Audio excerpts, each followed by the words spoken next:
well, part of the problem is the amount of information we're exposed to every day is overwhelming. For example, the amount of information in a, here, I'll get this out of the way. Just in case I break out into a sweat or fall down and need to, don't want to bleed out. The amount of information in a Sunday New York Times today is more than an 18th century person would have been exposed to their entire lives. You know, and some of the information on paper is actually true. Now, I'm joking, but this is not, you know, you got all this information coming down, and you've got to figure out what's right, what's not. And I know it's the newspaper, but they can be wrong. I read this in the Richmond Times-Dispatch, so sad, on March 30th, 2007. I found this in the little corrections box. At the bottom, it says, the lottery box on page A2 yesterday misidentified the Wednesday evening Win for Life numbers as Mega Millions numbers. The Win for Life numbers were 4, 5, 8, 21, 31, 37, free ball 17. How sad is that?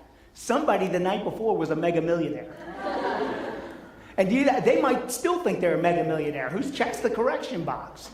But we have all this information coming down on us to the point where almost, you know, we lose our balance, we lose our perspective, we're even almost becoming numb. You know, you remember in the old days, like before September 11th, like the big controversy was Governor Gilmore's shark attack task force, right? That was the big news, you know, with the testimony and the lawyers and the sharks, and couldn't tell which one was which, but that's just the... But then September 11th came, and the 24-hour news cycle started cranking in, right? And then fears of terrorism. You guys know as well as anybody. You know, everybody was afraid of anthrax. Everybody was afraid of follow-up attacks. Now the news is really going. And then you got another screen on the screen. And you got to crawl, and you got flashing things, and everything going on. And after that came Enron, which was that fall in 2001. And then you remember the sniper, the next year, shut down the East Coast. It was 24 hours, all sniper, all day. Right? And after that there was Afghanistan, which was actually right after 9/11, then the Iraq buildup, and then the election, which was incredible and historic and wonderful to watch, but it started in 2004, you know? And that was nonstop around the clock. And then the financial meltdown, which you guys may have been following. It's nonstop.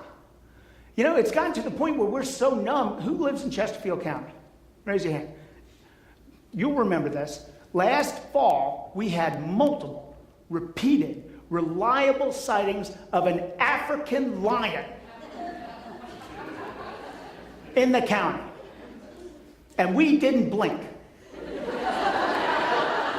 That's how numb we are. One night, they saw this African lion in the neighborhood next to my daughter's elementary school, Greenfield. Next morning at the bus stop, I'm like, okay, sweetie, if you see the lion, don't break eye contact. Just back away.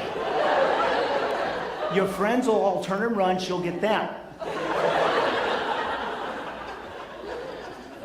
That's how numb we are to this now, because it's nonstop.